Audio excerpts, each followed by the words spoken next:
এই মাহফিল এমন মাহফিল যে মাহফিলে বসলে গুনাহ মাফ হয়। সুবহানাল্লাহ। নবীজি হাদিস শরীফের মধ্যে ইরশাদ করেন, যত মানুষ কোরআনের মাহফিলে বসে এই সবার জন্য আল্লাহর পক্ষ থেকে ঘোষণা দেওয়া হয়, কুনু মাগফুরান লাকুম, আমি তোমাদের সবাইকে মাফ করে দিলাম। সুবহানাল্লাহ। আল্লাহর রাসূল বলেন, যখন মানুষ কোরআনের মজলিসে জমা হয়, ইল্লা হাফাতুহুমুল মালায়েকা ওয়া গাশিয়াতুহুমুর রাহমা ওয়া নাযালাত আলাইহিmus সাকিনা ওয়া যাকারাহুমুল্লাহু ফী মান ইনদা। আল্লাহ রাসূল বলেন, যত মানুষ কোরআনের মজলিসে বসে, এই মজলিসে বসতে বলা সমস্ত মানুষকে বেষ্টন করে আল্লাহ রহমতের ফেরেশতারা লাগিয়ে দেন। সুবহানাল্লাহ। আসমান থেকে সকিনা নামক রহমত নাযিল হতে থাকে। যারা এই মাহফিলে বসে এরা যেমন এখানে বসে আল্লাহর কথা আলোচনা করে, ঠিক তেমনিভাবে আল্লাহ রাব্বুল আলামিন এই মজলিসে বসতে বলা সমস্ত বান্দাদের কথা, তাদের নাম, তাদের বাবার নাম সহ এর চেয়ে উত্তম মজলিস ফেরেশতাদের মজলিসে আলোচনা করতে থাকে। সুবহানাল্লাহ। এবার বলেন এই মজলিসের দাম কত? শুধু তাই নয়, এই মাহফিলে যে মানুষরা আসে, যতক্ষণ পর্যন্ত এই মাহফিল চলে তত সময়ের জন্য এই মাহফিলটা একটা অস্থায়ী মাদ্রাসায় পরিণত হয়।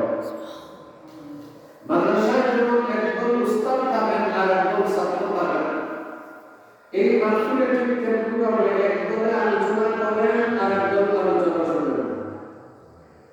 যারা আলোচনা করলেন তারা উস্তাদের মতো, যারা শুনলেন তারা ছাত্রের মতো।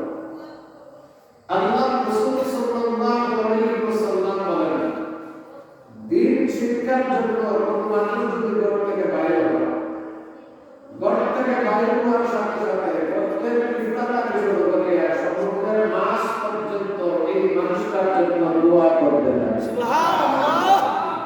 অতএব আপনারা জানেন এই মাহফিলে হাজির হয়েছেন আপনারা দেখতে পারেন জন্য গোটের বিপদে শুরু করে সমুদ্রের মাছ পর্যন্ত দোয়া করতেছে। বলেন আলহামদুলিল্লাহ। আলহামদুলিল্লাহ।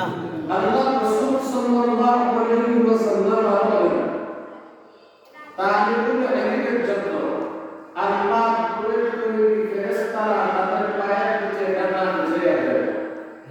মাহফিলে যারা আসেন তারা কিছু সময়ের জন্য হলেও তালিবুল ইলম হয়। এই কারণে এই মানুষদের পায়ের নিচেও আল্লাহ পুরো তৈরি ফেরেশতারা তাদের ডানা বিছিয়ে দেন। সুবহানাল্লাহ। অতএব এই মাহফিলের দিন শিক্ষা করার উদ্দেশ্যে ঘর থেকে বাইরে হয়ে কেউ যদি মারা যায়, আল্লাহ এই মানুষকে শহীদের মর্যাদা দান করবেন। সুবহানাল্লাহ। এখন বলেন এই মাহফিলের মর্যাদা এবং এই মাহফিলে আসার লাভ কত? আল্লাহ রাসূল সাল্লাল্লাহু আলাইহি ওয়াসাল্লাম বলেন, যত মানুষ মাহফিলে আসে এই সবার জন্য আল্লাহর পক্ষ থেকে ঘোষণা দেওয়া হয়, কুনু মাগফুরান লাকুম, আমি তোমাদের সবাইকে মাফ করে দিলাম। সুবহানাল্লাহ। বক্তার ভাষণ থেকে এমন দামি মাহফিলে আসার সৌভাগ্য তাদের হয় যাদেরকে আল্লাহ তাআলা কবুল করেন। আপনারা এই কথা মনে করবেন না সব আসতে পারছে না, আমরা আসছি। আপনারা আসছেন না, বরং আপনাদেরকে আল্লাহ নিয়ে আসছেন। বলেন আলহামদুলিল্লাহ। আলহামদুলিল্লাহ। আপনারা এই মাহফিল পর্যন্ত আনলেন আল্লাহ। আল্লাহ আপনাদেরকে আনলেন, এর মানে হলো আজকের মাহফিলে আল্লাহ তাদেরকে মাফ করে দিবেন। তাদের তালিকা আসমানে যেটা সিলেক্ট হয়েছে, এই তালিকার ভিতরে আপনাদের নামও আছে। মাফ করার জন্য আল্লাহ আপনাদেরকে এখানে নিয়ে আসছেন। আলহামদুলিল্লাহ।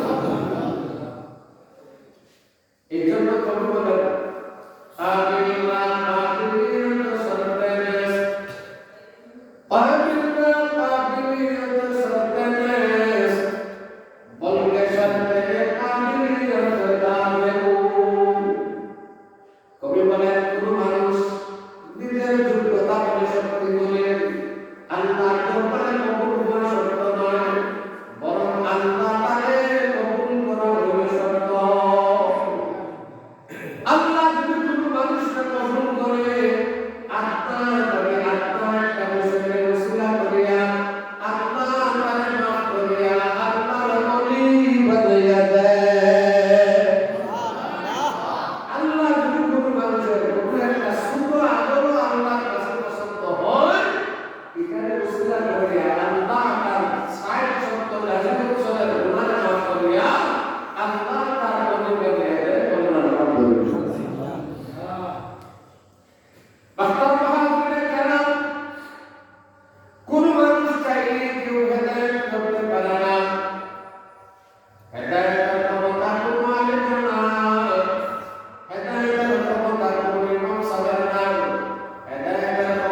সকল মুসলমানের বাবা না বাবা জি বাবা ইসলাম আছে কি মিল্লাতা আবিকুম ইব্রাহিম ওয়া সাম্মাকুমুল মুসলিমিন। আল্লাহ বলেন তোমাদের জাতির পিতা হলো ইব্রাহিম, ঠিক না বেঠিক?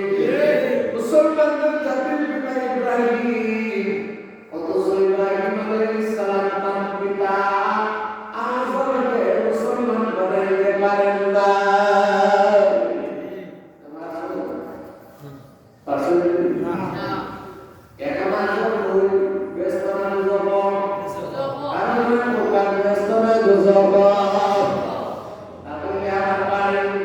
মানুষের রোগ দেখিয়ে আল্লাহর কাছে কবুল হয় না রে, মানুষের পরিবার ফ্যামিলি দেখিয়ে আল্লাহর দরবারে কবুল হয় না, বংশ পুত্র দেখিয়ে আল্লাহর দরবারে কবুল হয় না, সাদাটা কালো এটা বিবেচনা করি আল্লাহর দরবারে কবুল হয় না। আল্লাহ রাব্বুল আলামিন মানুষের অন্তরকে দেখে, ঠিক না বেঠিক? নূহ আলাইহিস সালামের ছেলে হলো না, ইব্রাহিম আলাইহিস সালামের বাবাও হলো না। এবার আসেন সর্বশ্রেষ্ঠ নবী, সর্বশ্রেষ্ঠ নবী মুহাম্মদুর রাসূলুল্লাহ সাল্লাল্লাহু আলাইহি ওয়াসাল্লাম।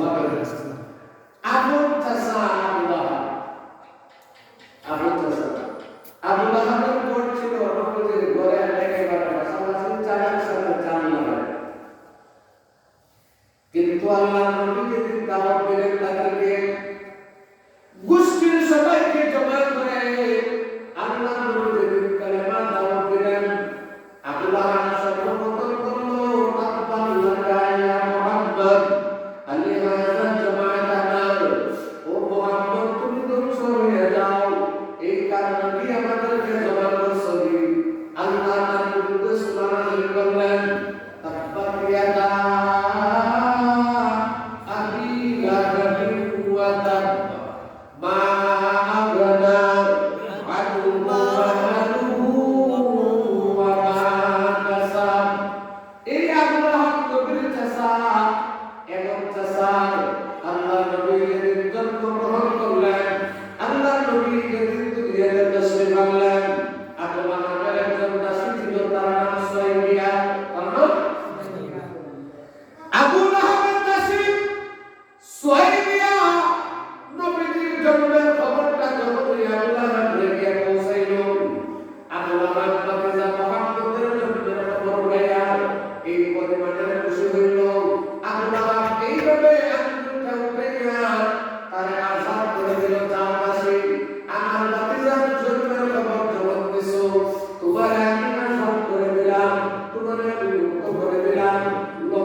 দাদা 50 বছর বয়স পর্যন্ত পুরা 42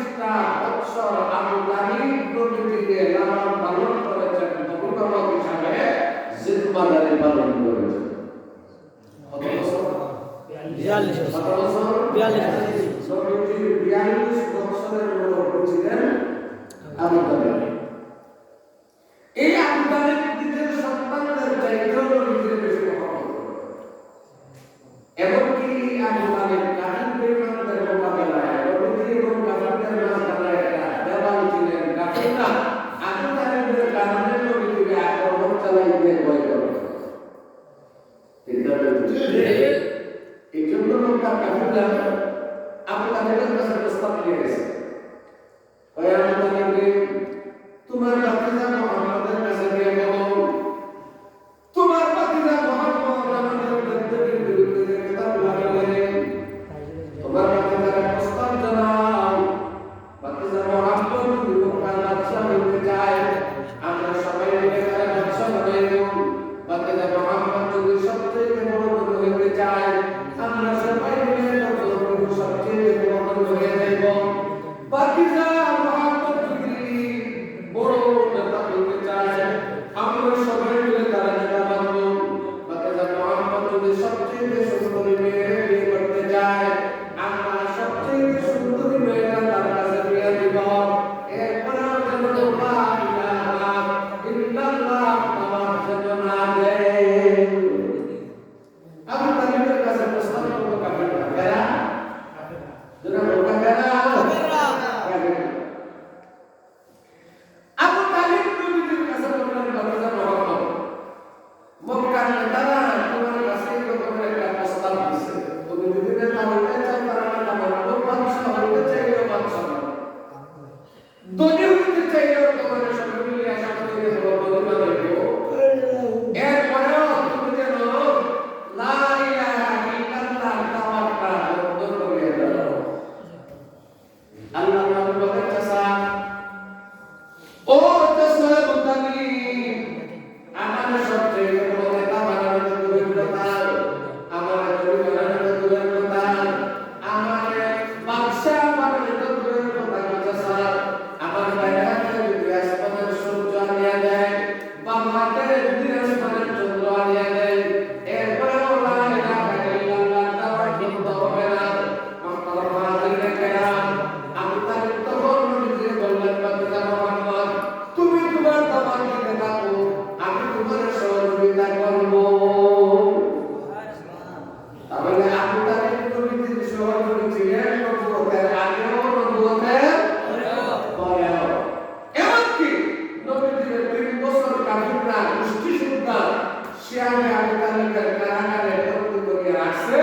ওই বন্দীখানায়ও আবু তালেব নবীজির সাথে জেল কাটছে 3 বছর। কয় বছর? 3 বছর। কিন্তু ঈমান নষ্ট হয়েছে না।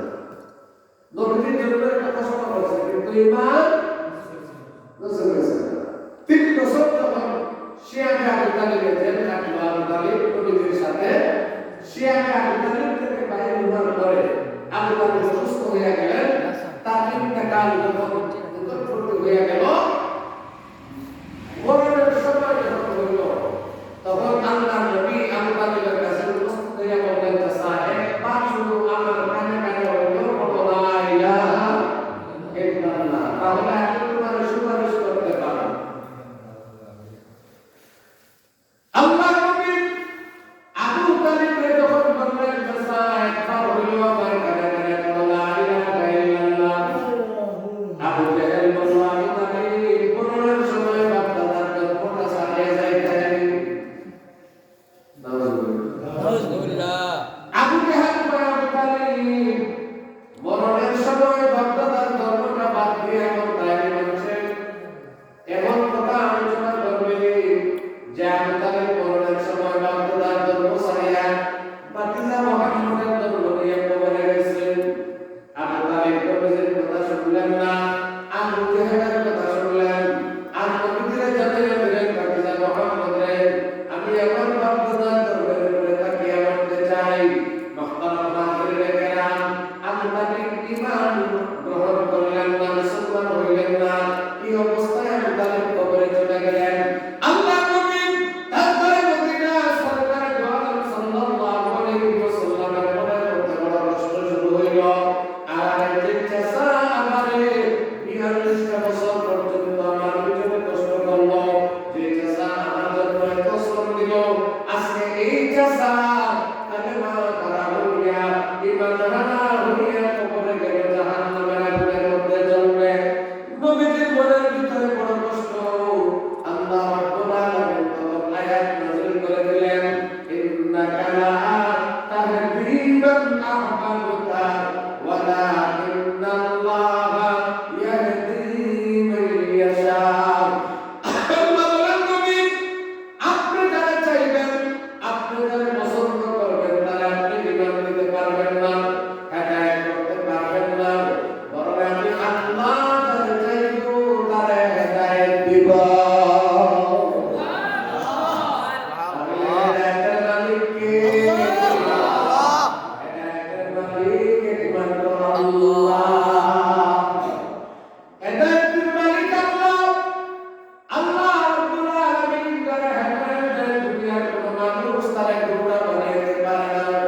কারণে কিন্তু আল্লাহ যারা হেদায়েত দেন দুনিয়ার কোন জুলুম নির্যাতন তার হেদায়েত থেকে সরাইতে পারে না বরং ঈমানদার যখন ঈমানের বোঝা পায় তখন ফাঁসির কাছে ঝুলতেও ভয় করে না ঈমানদার যখন ঈমানের বোঝা পায় তখন আর দুনিয়ার কোন হুমকি দুমকি তলোয়ার কোন বোমা কোনো কিছুতে ঈমানদার আর ভয় করে না এই কারণে তো ফিলিস্তিনের 50,000 উপর মুসলমান শহীদ হয়ে গেছে কিন্তু বেঈমান ইহুদিদের সামনে একজন মুসলমানও মাথা নত করে না কারণ আল্লাহ যারা হেদায়েত দেন হেদায়েত যখন আল্লাহ তাআলা ঈমানের নূর যখন ভিতরে ঢুকাইয়া দেয় এই মানুষটার পাওয়ার এই পরিমাণের বাড়ে সারা দুনিয়ার মানুষ তার বিরুদ্ধে যদি দাঁড়াইয়া যায় এরপরেও তাকে বিন্দু মাত্র ঈমান থেকে সরাইতে পারে না হযরত বেলাল ঈমানের কারণে আগুনের আঙ্গার উপরে বেলালকে শোয়াইয়া দিল বুকের উপরে পাথর দিয়া বেলালের জিহ্বার মধ্যে লোহা মারিয়া দিল বেলালের জিহ্বা থেকে টপটপ করে রক্ত পড়তেছে বেলালের মা আসিয়া যখন দেখলেন বেলালের এই অবস্থা মা বড় কষ্ট লাগলো আর বেলালকে ডাক দিয়ে বলেন বেলাল তোমার জিহ্বার মধ্যে লোহা মারার বেলাল আগুনের আঙ্গার মধ্যে পাথর চাপা দিয়ে তোমার রাখছে ও বেলাল এখন ভালো আছে না ইলাহা ইল্লাল্লাহ যদি বন্ধ করো তাহলে তোমার উপর আর নির্যাতন করা হবে না আল্লাহ বেলাল বলে আম্মা যে আল্লাহর হাতে আমি বেলালের প্রাণ ওই আল্লাহর কসম বাবা আমি বেলালের জিহ্বায় লোহা মারার আগে রক্ত পড়ার আগে আমি বেলাল আল্লাহর নাম নিতে যে পরিমাণে মজা পাইতাম আমার জিহ্বায় লোহা মারার পরে এখন আমি আল্লাহর নাম নিতে আরো বেশি মজা পাই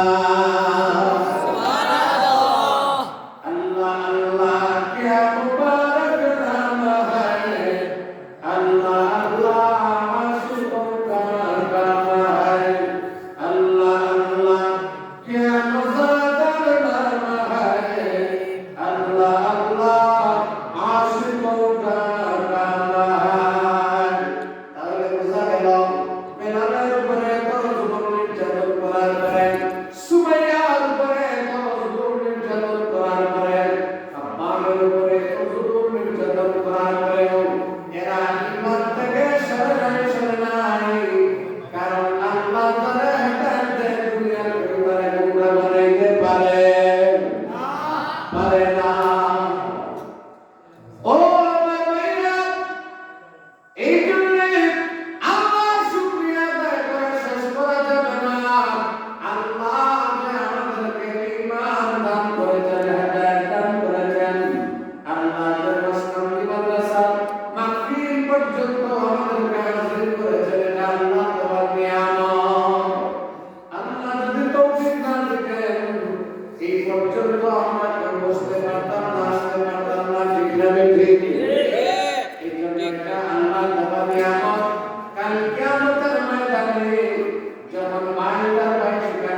কথাটা কিয়ামতের দিন জমিন সাক্ষী দেবে আর আল্লাহর সামনে এই সাক্ষীটা প্রকাশ করা হবে আল্লাহ রাব্বুল আলামিন এই সাক্ষীর ওসিলা করে জিন্দেগির গুনাহ মাফ করে আল্লাহ তাআলা জান্নাতে আল্লাহ তাআলা ঢুকাইয়া দিবে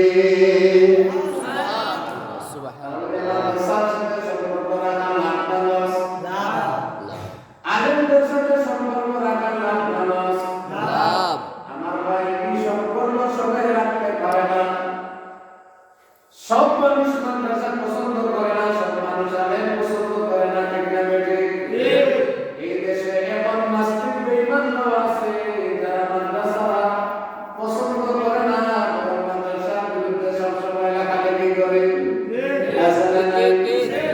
আমার এমন নাস্তিক বেঈমানরা আছে যারা আলেম ওলামা টুপি গাড়িওয়ালাদেরকে পছন্দ করে না বরং তাদের বিরুদ্ধে সবসময় লেখালেখি করে এই জন্য যারা আলেমের বিরোধিতা করে মাদ্রাসার বিরোধিতা যারা করে তাদেরকে আল্লাহ রাব্বুল আলামিন হেদায়েত দেয় নাই যার কারণে তারা এই বিরোধিতার মধ্যে লিপ্ত জাহান্নামের কীট হবে লাকড়ি হবে আমরা যারা মসজিদ মাদ্রাসার মহব্বত করি আলেম ওলামাদেরকে আমরা যারা মহব্বত করি আল্লাহ রাব্বুল আলামিন আমাদেরকে এই মহব্বতকে আল্লাহ তাআলা আমাদের জন্য নাজাতের ওসিলা বানাইবেন আল্লাহ আমাদেরকে কিয়ামতের দিন নাজাত দেওয়ার জন্যই আলেমদের সাথে আমাদের সম্পর্ক লাগাইয়া দিয়েছে মাদ্রাসার সাথে আমাদের সম্পর্ক লাগাইয়া দিয়েছে আমাদেরকে আল্লাহ তাআলা মাফ করবার জন্য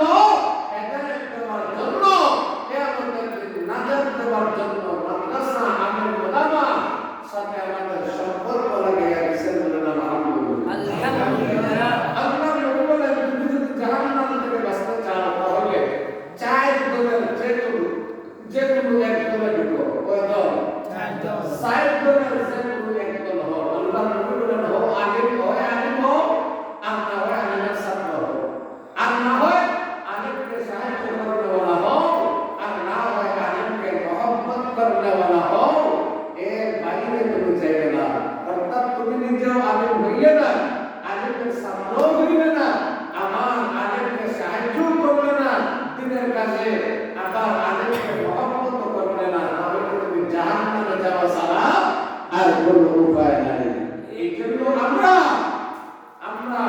আলেমকে মহব্বত করব ঠিক না আমরা আলেমকে কি করব মহব্বত করব কারণ আলেমদেরকে আল্লাহ রাব্বুল আলামিন নবীর ওয়ারিস হিসেবে নির্বাচন করেছেন আলেমরা হলেন